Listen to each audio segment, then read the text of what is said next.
Hello friends, welcome back to my channel. আশা করি সবাই ভালো আছেন, সুস্থ আছেন। তো এই বৃষ্টি, এই গরম তো খুব গরম পড়েছে আবার। তো সেই জন্য আজকে একদম সিম্পল রেসিপি শেয়ার করছি, লাউয়ের ডগার তরকারি বা চচ্চড়ি বলতে পারি। যার জন্য আমি লাউয়ের ডগা, কুমড়ো, আলু কেটে নিয়েছি। এবার আমি দিচ্ছি এখানে কড়াইতে সর্ষের তেল দিয়ে প্রথমে আমি কটা বড়ি ভেজে নেব। যে কোনো ডগার তরকারিতে কিন্তু বড়ি দিলে কিন্তু রান্নাটা খুব ভালো হয় এবং খেতেও খুব স্বাদ হয়। বড়িটা লাল করে ভেজে আমি ওটাকে উঠিয়ে রেখে দেবো। এবার ওই তেলের মধ্যে দিচ্ছি 5 ফোড়ন।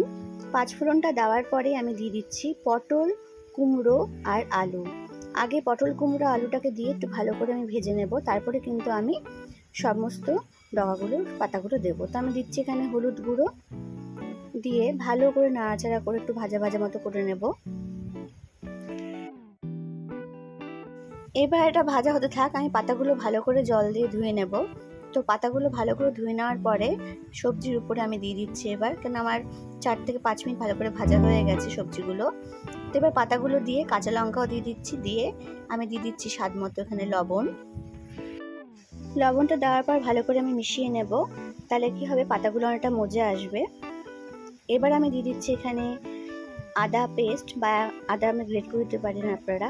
দিচ্ছি ধনে গুঁড়ো, দিচ্ছি একটু জিরে গুঁড়ো আর স্বাদ মতো অল্প একটুখানি ব্যালেন্সের জন্য দিচ্ছি চিনি। আমি কিন্তু আর কোনো মশলা এখানে দেবো না। ভালো করে এবার এগুলোকে মিশিয়ে নেব। আর আমি কাঁচা লঙ্কা দিয়ে রান্না করছি যেহেতু খুব গরম।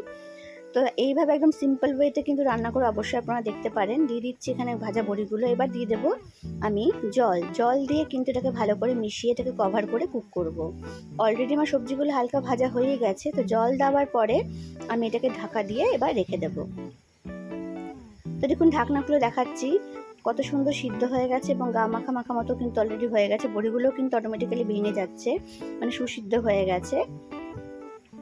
দেখুন কত সুন্দর একটা মিশানো তরকারি মতন হয়ে গেছে। তো লাউয়ের ডগা একটুখানি এরকম মাখা মাখা হলেই দেখতে ভালো লাগে এবং খেতেও ভালো লাগে। এটা দুপুরে কিন্তু ভাতের সাথে খেতে ভীষণ ভালো লাগবে। আমার বাড়িতে তো এটা রান্না হলে আর ডালের প্রয়োজন হয় না। এইভাবেই কিন্তু শুকনো শুকনো করে একটু লঙ্কা দিয়ে মেখে আমরা খেতে ভালোবাসি সবাই। আশা করি আপনাদের এই সিম্পল রেসিপিটি ভালো লাগবে। গরমকালে এইভাবে অবশ্যই একবার লাউয়ের ডগার তরকারি রান্না করে দেখবেন। ভালো লাগলে প্লিজ কমেন্ট করে জানাবেন। Support my channel, subscribe my channel. সবাইকে পাশে থাকার অনুরোধ রইল। আমিও সবার সাথেই রয়েছি, পাশেই রয়েছি। সবাই ভালো থাকবেন, সুস্থ থাকবেন।